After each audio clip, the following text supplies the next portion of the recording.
Welcome back to Smarter Markets at IETA's North America Climate Summit 2024. We're here with Svenja Telle, CEO at Denominator. It's great to have you here, Svenja. Yeah, I'm glad to be here, Dave. I think it's the fourth time we are together in one recording location. Absolutely, and it's great to catch up with you. And since the last time we talked, you have a new venture, Denominator. So I was hoping you could tell us a little bit about what you're up to. Yeah, absolutely. A lot has changed. New chapter. A couple of months ago, I kicked off Denominator with a wonderful team of co-founders.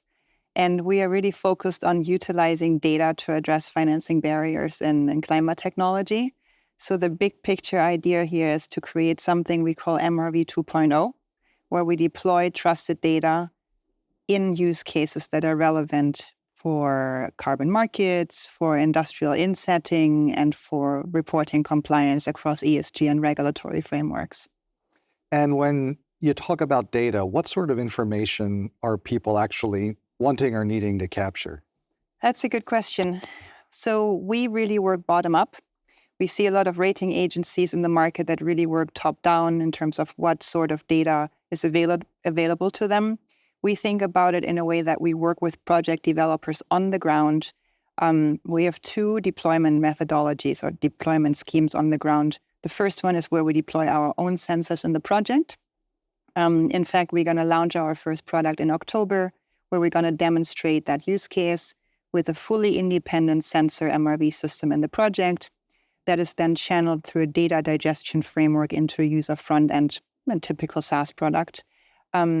But here, the interesting differentiator to traditional MRV, where data was used from the project developers, is that it's fully independent, which opens up new use cases to de-risk the project by bringing in insurance sector. And the long-term goal is really to reduce the capital costs of the project. Right. And how important is that, having that kind of independence relative to the way data's been collected in the past? It depends on the use case. So by default, a project developer cannot provide independent MRV.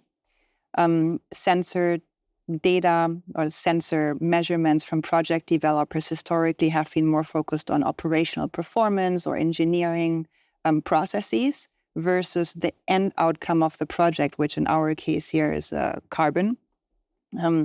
And looking at it through this lens, the measurements are a little bit different, and the trust factor of the net amount of carbon removed, right? That's the unit we are really after. How does that look like with different water consumption, electricity consumption, sort of environmental attributes about the operation itself, and then also given in what methodology you report into as a project developer, that data might really vary. And from a project developer side, it's simply not their core competency, their core focus of the project. They're more focused on the technology side, not so much on the data side. And how much has the technology advanced in, say, like the last 3 to 5 years? In terms of climate technology at large? And the data, the ability to collect this type of data? Well, the ability to collect the data, a lot of what we're doing, the sensors themselves, with existing sensors, is trusted technology, but the way we package it and apply it and then really manage the data through immutability mechanisms, through data security layers, IT security layer, and access to the data through different permissioning to the data set, that's really where the innovation is.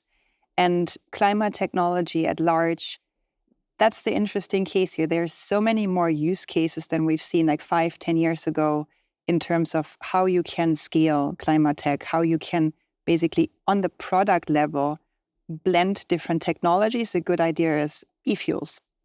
You have on one side, you have, for example, green hydrogen, and then you have carbon from carbon capture, direct air capture.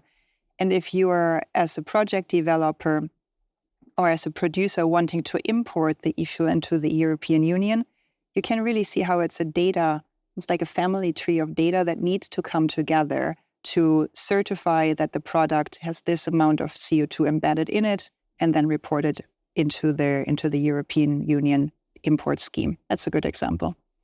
So you were on a panel earlier today at the conference. I was. I was curious, what were you all discussing there?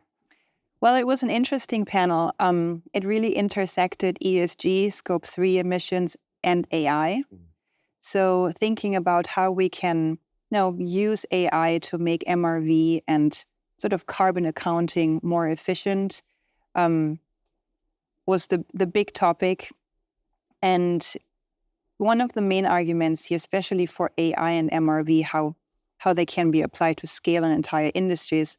On one side, we have MRV data on the project basis. But if you do that again and again and again, you can build aggregated data sets. And within technology development, we have something called TRL, Technology Readiness Level. And historically, it's a growth curve. If you're an economist, you will understand. We're both economists. So we really want to make the growth curve in a way that it's more exponential.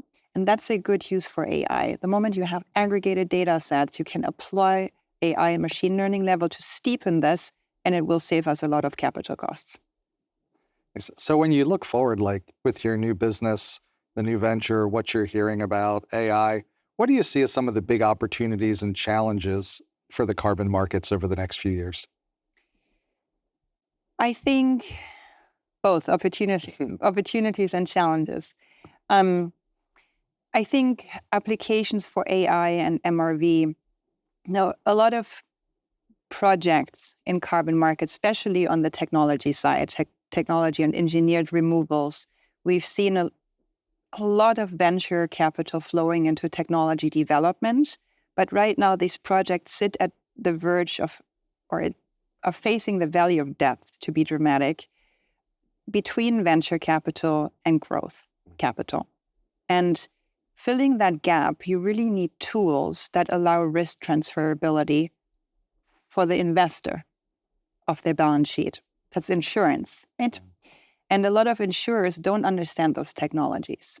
So bringing in a tool that helps insurers to produce something like technology risk performance for these projects makes investors with lower capital costs more comfortable to invest in these novel technologies. If you think about that for the engineered side of the carbon market, it's key to have projects that are commercial scale in order to produce carbon credits.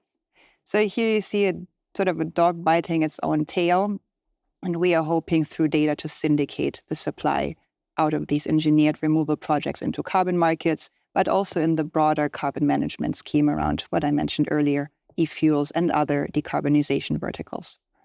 And is there certain developments in the carbon markets that you're tracking over this coming year as being particularly important? Well, I track as much as I can, but I think we are really hopeful this year that Article 6 and the role of carbon removals under Article 6 is going to become more clear.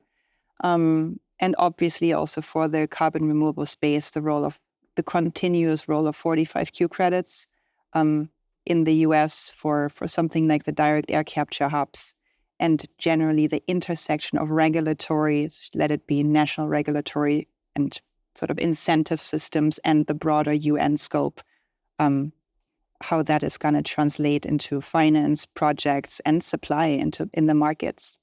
Another thing I'm really hopeful is that there will be more robust price curves for removal credits, because right now we see really high price points in comparison to nature-based credits.